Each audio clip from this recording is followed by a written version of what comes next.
Hello everyone. अभी पिछली class के अंदर हमने पढ़ा था मोनो हाइब्रिड क्रॉस के बारे में कि मेंडल ने एकल संकरण के क्रॉस है वो किस प्रकार से परफॉर्म किए थे और उस एकल संकरण के क्रॉस से मेंडल ने क्या क्या कंक्लूजन निकाला था और उन्हीं कंक्लूजन में से मेंडल ने कुछ रूल्स है वो प्रतिपादित किए थे, जैसे the law of dominance, law of segregation and the law of independent assortment. And here today I am going to discuss about the law of the dominance. प्रभाविता का नियम क्या होता है उसको आज हम समझेंगे।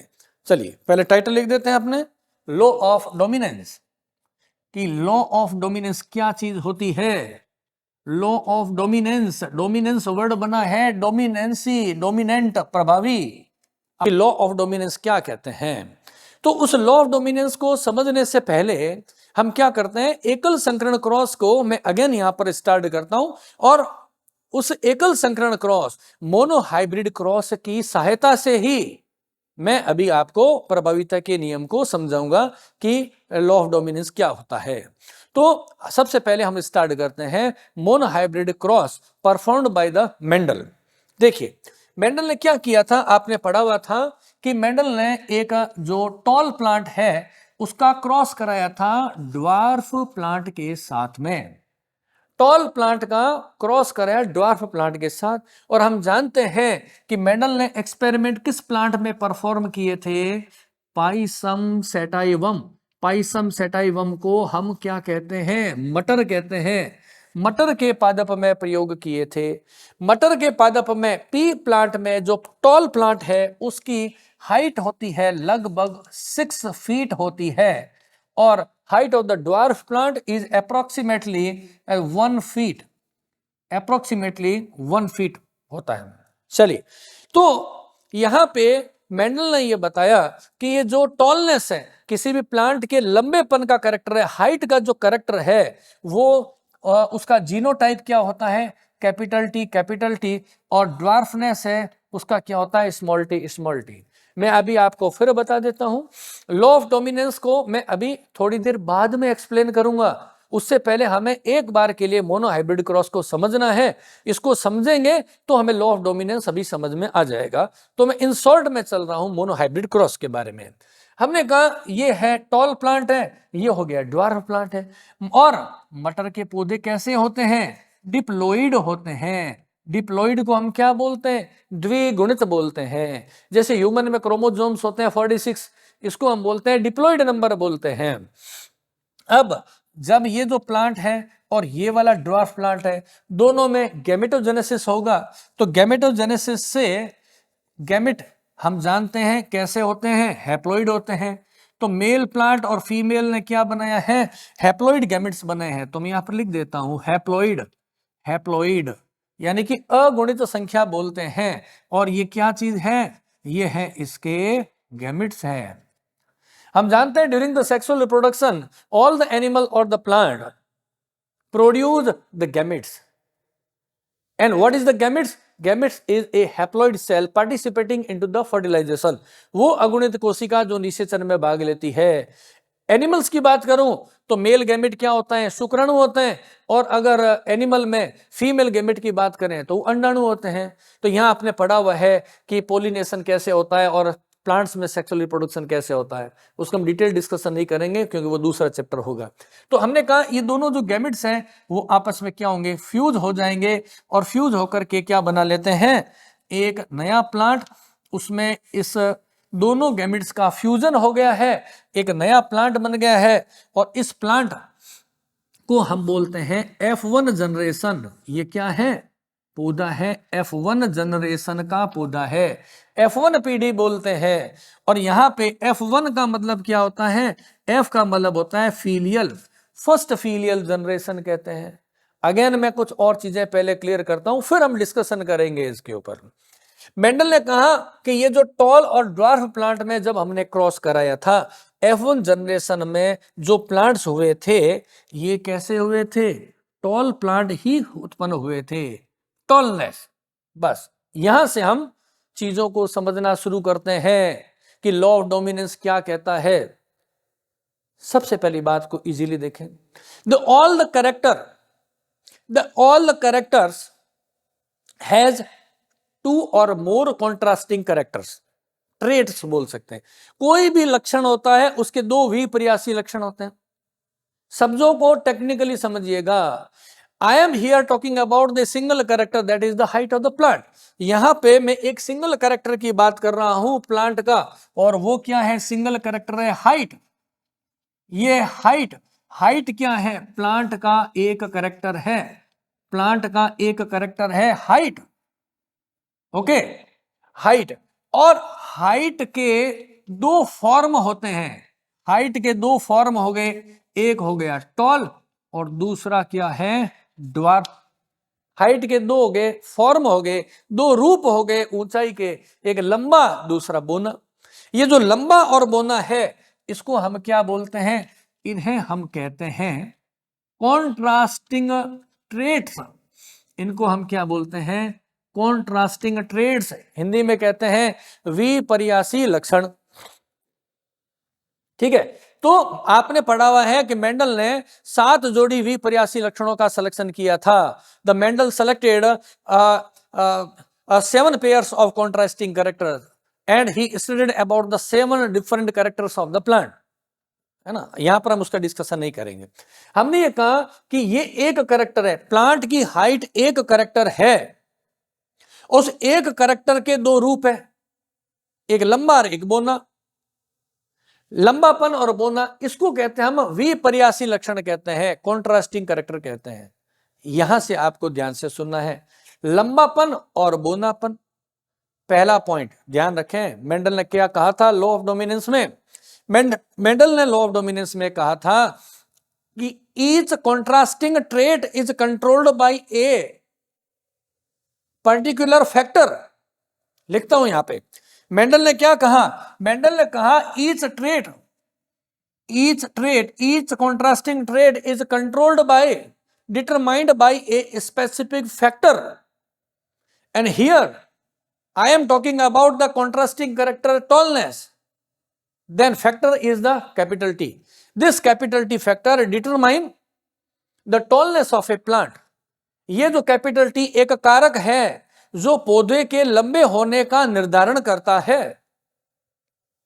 ठीक है, यहां पे मैंने कारक बोला है, फैक्टर। जीन नहीं कहा, क्योंकि मेंडल जीन को नहीं जानता था। उस समय तक जीन के बारे में खोज नहीं हुई थी, या हम ये कह सकते हैं कि कोई भी साइंटिस्ट नहीं जानता था कि जीन नाम की कोई चीज होती है।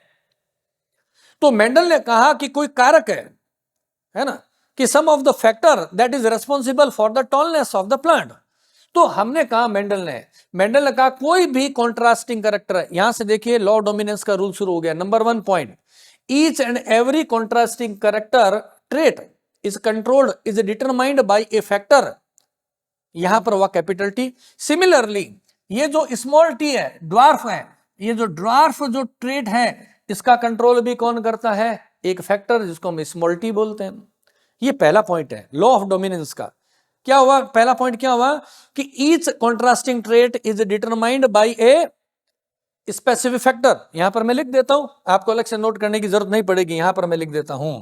क्या कहना चाह रहे हैं? हमने कहा each contrasting trait, each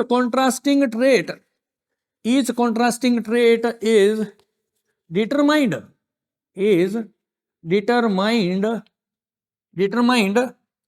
bye a factor. ये हमने बात कह दी है, पहला पॉइंट लॉ ऑफ डोमिनेंस का। अब बात करते हैं नेक्स्ट पॉइंट। आपको पता है अकेला कैपिटल टी और स्मॉल टी ये जो फैक्टर होते हैं कोई कैरेक्टर जनरेट नहीं करते हैं। A single factor of a contrasting trait is unable to express their effect. ये जो सिंगल अकेला जो फैक्टर होता है वो अपना कोई प्रभाव नहीं दिखा सकता है। जब ग्रुप में होता है तभी दिखाता है, पेयर्स में होना जरूरी होता है।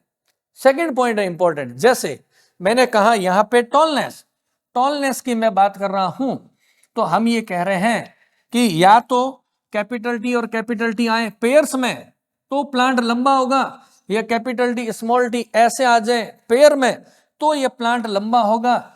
और बोना भी कब होगा? जब स्मॉल टी और स्मॉल टी आ जाए, है ना। अकेला फैक्टर है, अपना प्रभाव नहीं दिखाता है। तो सेकंड पॉइंट जो इंपॉर्टेंट आता है लॉ ऑफ डोमिनेंस में, तो हम क्या करेंगे, हम ये कहेंगे factors express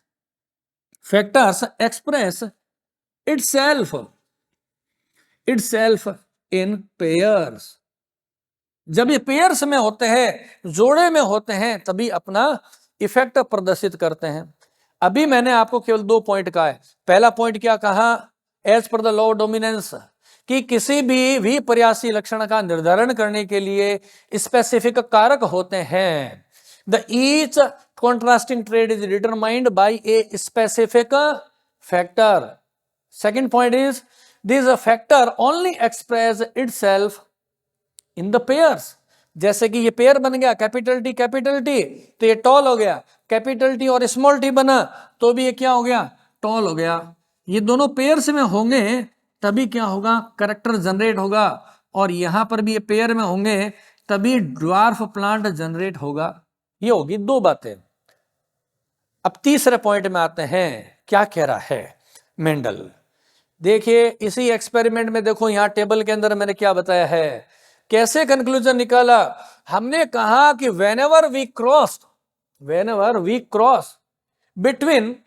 cross between two contrasting characters, two contrasting traits, the first contrasting trait is the tall and the second is the dwarf. Whenever we cross between two contrasting trait in the F generation, only one contrasting trait express itself.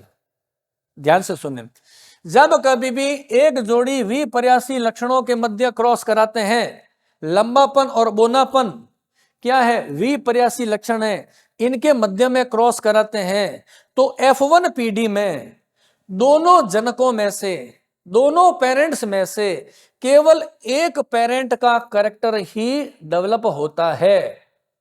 होना क्या चाहिए था, ध्यान से समझो। हमने कहा tall plant है 6 फीट लंबा है और ड्वार्फ कितना है 1 feet.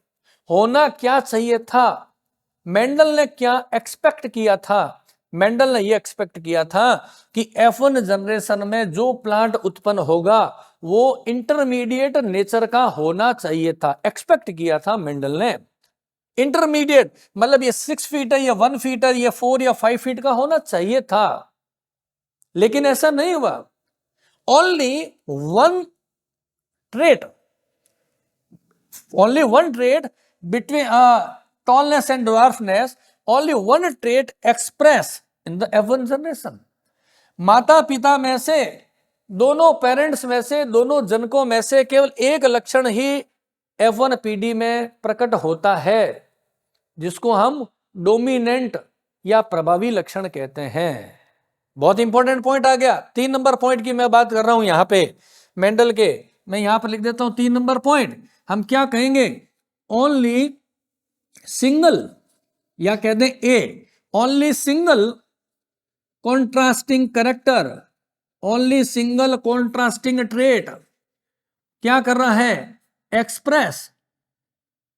Express in the F1 generation, in the F1 generation, ठीक है ना। only single contrasting trait express in the F1 generation, tall और ड्वार्फ में से सिंगल टॉल कैरेक्टर ही एक्सप्रेस हो रहा है, और जो कैरेक्टर एक्सप्रेस हो रहा है उसे हम क्या बोल रहे हैं, उसे बोल रहे हैं डोमिनेंट ट्रेट बोलते हैं, उसे बोलते हैं डोमिनेंट ट्रेट बोलते हैं। और जो एक्सप्रेस नहीं हुआ है द कैरेक्टर, वो कैरेक्टर नहीं हम लिख देंगे, ट्रेट लिखना ज्यादा उचित रहेगा, द ट्रेट, ठीक है ना, is not expressed, it not expressed कहां पे, इन F1, वो करेक्ट ट्रेट जो F1 पीडी में प्रकट नहीं हुआ है उसे हम क्या कहेंगे, रेसेसिव ट्रेट कहते हैं। ये है रेसेसिव ट्रेट।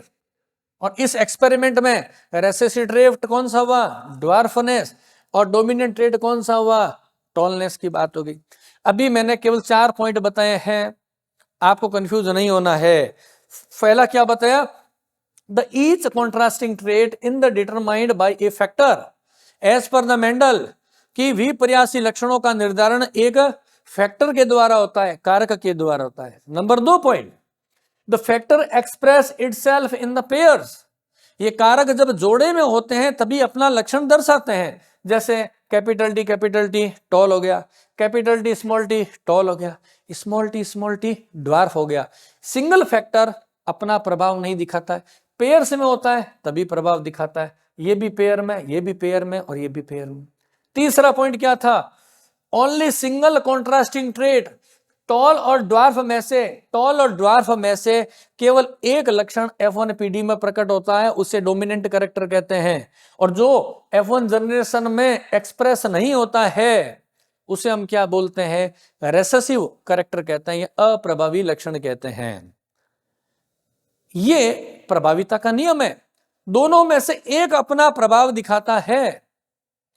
इंपॉर्टेंट बात यह है, होना यह चाहिए था, मध्यवर्ती आना चाहिए। अब देखो ध्यान से सुनना, मैंने पिछली वीडियो में बताया है मेंडल ने किस पे रिसर्च की थी, 7 पेयर्स कॉन्ट्रास्टिंग कैरेक्टर में, 7 पेयर्स कॉन्ट्रास्टिंग कैरेक्टर में। तो मेंडल ने सारों में चेक किया, जैसे यहां हमने कहा टॉल एंड ड्वार्फ में कराया। अब उन्होंने क्या किया, एक ऐसा मटर का पौधा लिया जिसमें वॉयलेट कलर के फ्लावर थे, दूसरा वो प्लांट लिया था पी प्लांट जिसमें व्हाइट कलर के फ्लावर थे। दोनों में जब क्रॉस कराया था तो F1 जनरेशन में वॉयलेट कलर्ड फ्लावर जनरेट हुए थे।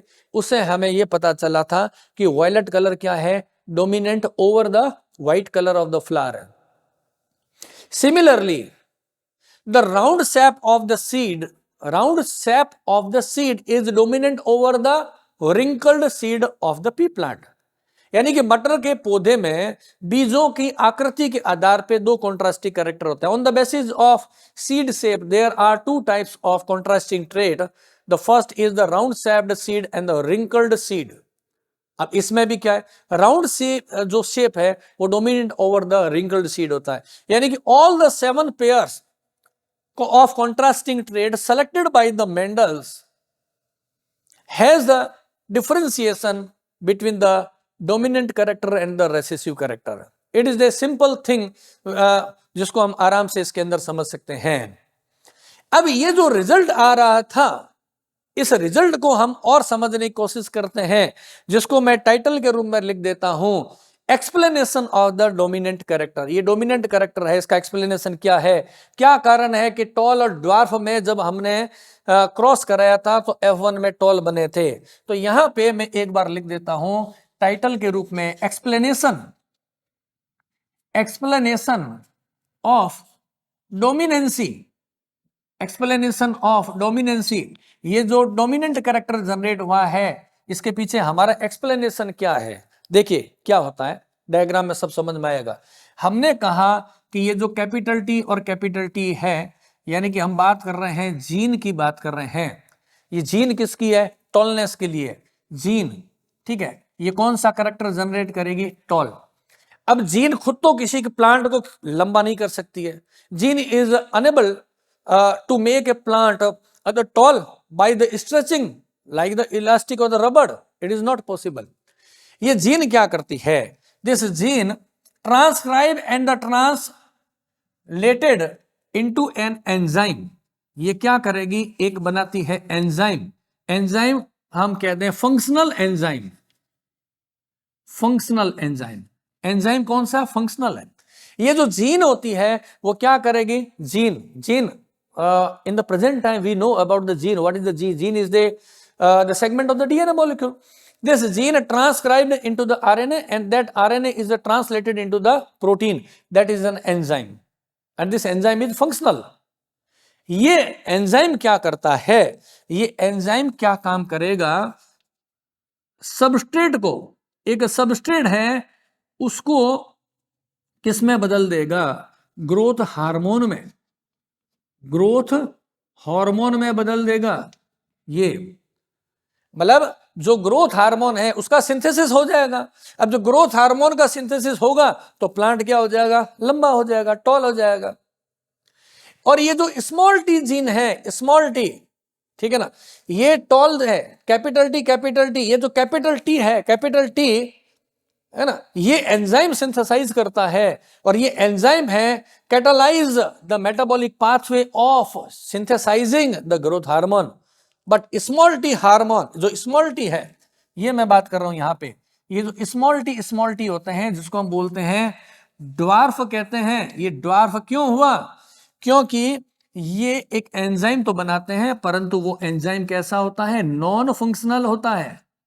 ये क्या बनाते हैं? एक नॉन फंक्शनल एंजाइम को बना देते हैं। स्मॉल टी क्या करेगा? एक नॉन फंक्शनल एंजाइम को बनाता है। जब एंजाइम नॉन फंक्शनल है then this enzyme is unable to catalyse this reaction. तो ग्रोथ हार्मोन का सिंथेसिस नहीं होगा, प्लांट क्या रह जाएगा? बुना रह जाएगा। This is the explanation of law of dominance. अब हमें तो देखने में यही लगता है कि हमेशा मेंडल ने जो कहा है लॉ ऑफ डोमिनेंस है वो कंप्लीटली बातें सही है। There are some of the exceptions of the law of dominance. Mendel के प्रभाविता का जो नियम है इसके कुछ अपवाद भी है। सभी परिस्थितियों में लॉ ऑफ डोमिनेंस लागू नहीं होता है। और वो कौन कौन सी कंडीशंस है जिसपे लॉ ऑफ डोमिनेंस फॉलोअप नहीं होता है, उसके मैं 3 केवल एग्जांपल यहां पर बता देता हूं, जिसका एक्सप्लेनेशन हम सेपरेट 3 वीडियो में करेंगे। इसी वीडियो के बाद में आएगी सेपरेट 3 वीडियो। तो मैं यहां पे नाम लिख देता हूं। पहले एक्सेप्शन की बात कर रहे हैं। लॉ ऑफ डोमिनेंस है, उसके अपवाद क्या है? अपवाद में नंबर 1 में लिख रहा हूं क्या? Incomplete dominance. इनकम्प्लीट डोमिनेंस, ठीक है ना। इनकम्प्लीट डोमिनेंस को बोलते हैं अपूर्ण, कंप्लीट का मतलब था पूर्ण, अपूर्ण प्रभाविता। और दूसरा लिख रहा हूं मैं यहां कोडोमिनेंस। कोडोमिनेंस इसे हिंदी में कहते हैं सह प्रभाविता। और 3 नंबर पे मैं लिख रहा हूं यहां पे मल्टीपल एलिलिज्म। यहां लिख रहे हैं अपने मल्टीपल एलिलिज्म। ये 3 ऐसी कंडीशन है जहां प्रभाविता का नियम है काम नहीं करता है। और इसका एक्सप्लेनेशन मैं अभी नेक्स्ट वीडियो बनाऊंगा। अलग से वीडियो आएगी इनकम्प्लीट डोमिनेंस, इसकी अलग वीडियो है, कोडोमिनेंस की अलग वीडियो है और मल्टीपल एलिलिज्म की अलग वीडियो है। तो देखिए, जब कभी भी whenever it is asked in the examination what is the mean of the law of dominance, okay, I am just giving a short the recap of this topic. So Mendel explained that each contrasting trait is controlled by a specific factor. This factor is responsible for the contrasting character. Each factor control each contrasting factor, just like the capital T is a factor which determine the tallness. The small t is another factor which is responsible for the dwarfness of the plant. Okay. Second rule of the law of dominance. Second rule is the factor. A single factor is unable to express itself. Factor always express into the pairs, just like the capital T, and makes a plant tall. Small t in the pairs makes a plant dwarf, and similarly capital T and the small t, the pair of this the factors makes this plant tall, and this tall plant is called as the hybrid tall, because it is a mixture of two different combination of two different factors. Third point, as the Mendel expressed, whenever we crossed between two different contrasting traits, the only single trait is expressed into the F1 generation, that is the tallness, and this character is called as the dominant character.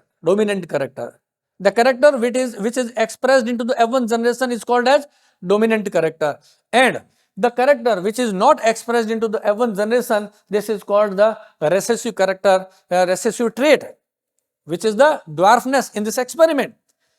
And another concept we have to understand, what is we are looking in this, the tallness character expressed into the homozygous condition, in the condition of the capital T, as well as in the capital T small t heterozygous condition. Okay, the dominant character expressed in the homozygous and the heterozygous condition, while the recessive character only express in the homozygous condition है। समयुग्मनजी और विषमयुग्मनजी अवस्था, हमने कहा कि ये जो लंबापन का character है, ये पौधा कैसा है, ये वाला पौधा है होमोजाइगस है। यहां पर मैं लिख देता हूं होमोजाइगस। ये पौधा कैसा है, होमोजाइगस है, ये वाला होमोजाइगस है। होमो मीन्स होता सेम, कैपिटल डी सेम है, होमोजाइगस है। और इसको हम क्या बोलेंगे, हेट्रोजाइगस। हेट्रोजाइगस, ये क्या है, हेट्रोजाइगस है, ये हेट्रोजाइगस है। तो टॉलनेस का जो कैरेक्टर है वो होमोजाइगस में भी एक्सप्रेस हो रहा है, हेट्रोजाइगस में भी एक्सप्रेस हो रहा है। लेकिन जो रेसेसिव कैरेक्टर है वो केवल और केवल कब हो रहा है, जब होमोजाइगस कंडीशन होती है। This is another characteristic difference between the dominant character and the recessive character है। ओके, तो how do we the differentiate between the dominant character and the recessive character? There are two concepts.